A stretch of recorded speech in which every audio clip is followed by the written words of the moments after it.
Saudi আরবে Real মাদ্রিদকে দুঃস্বপ্নের এক রাত উপহার দিয়েছে বার্সেলোনা। স্প্যানিশ সুপার কাপে কাতালানদের রেকর্ড 15তম শিরোপা জয়ের পথে 5-2 গোলে হেরেছে মাদ্রিদিস্তারা। অ্যানচেলোত্তির দেখানো পথ অনুসরণে পুরোপুরি ব্যর্থ হয়েছে রিয়াল মাদ্রিদ। অথচ বছরের শুরুটা একের পর এক জয়ে লা লিগায় শক্ত অবস্থানে ছিল লস ব্লাঙ্কোস। 19 ম্যাচ শেষে 43 পয়েন্ট নিয়ে শীর্ষে থাকা অ্যাটলেটিকো মাদ্রিদের চেয়ে মাত্র 1 পয়েন্ট পেছনে আছে তারা। মধ্যপ্রাচ্যের ক্ষত ভুলে নিজ মাঠে কোপা দেল রের মিশন এবার রিয়াল মাদ্রিদের। তাদের সামনে চ্যালেঞ্জ সেল্টা ভিগো। জিতলেই কোয়ার্টার ফাইনাল নিশ্চিত হবে অ্যানচেলোত্তির দলের। এল ক্লাসিকোর পর আর একটা ভুল ম্যাচ সমর্থকদের উপহার দিতে চায় না তারা। সান্তিয়াগো বার্নাবুর চেনা কন্ডিশনে একাদশে একাধিক পরিবর্তনের ইঙ্গিত দিয়েছেন কোচ।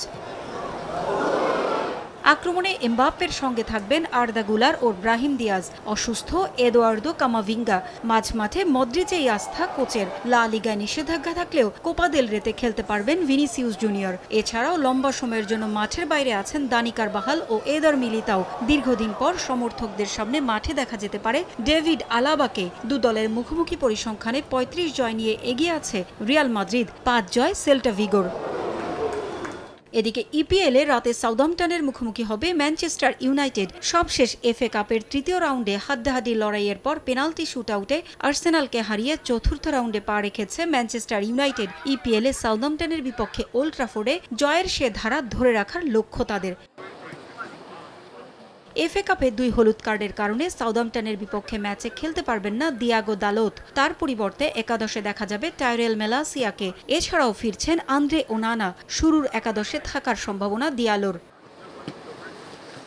ইনজুরিতে আগেই ছিটকে গেছেন লুক শো, মেসন মাউন্ট ও ভিক্টর লিন্ডেলফ। প্রতিপক্ষ সাউদাম্পটন 20 ম্যাচ শেষে জয় পেয়েছে মাত্র একটিতে। 6 জয়ে 15তম স্থানে আছে ইউনাইটেড। তাই টেবিলের তলানির দলটিকে হারিয়ে নিজেদের আরও এগিয়ে নিতে চায় রেড ডেভিল। পারভিন আক্তার, সময় সংবাদ।